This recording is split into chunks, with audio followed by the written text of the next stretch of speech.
Besides Mr. Lazarus, there were other refugees in the neighborhood from Poland, Romania, Germany, Hungary, Russia.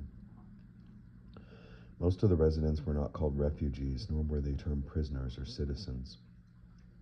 They were described as the organized community, which was located more or less in the middle, beneath the pioneers and above the refugees, in opposition to the British and Arabs, but also opposed to the militants.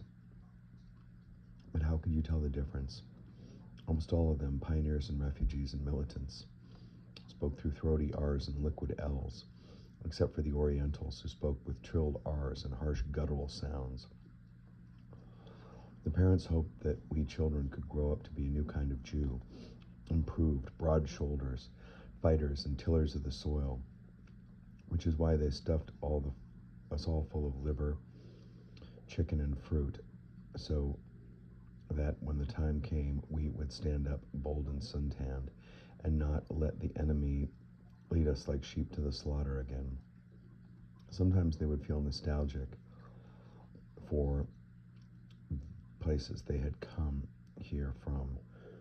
They would sing songs in languages we didn't know, and they would give us rough translations, so that we, too, would know that once upon a time there had been rivers and meadows, forests and fields, thatched roofs and bells ringing in the mist.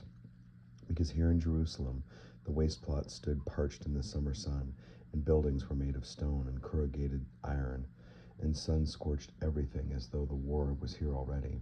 The dazzling light preyed on itself from morn to evening. Occasionally someone would say, "What's going to happen?"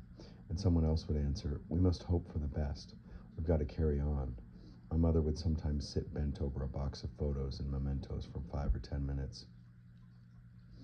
And I knew that I had to pretend not to see her.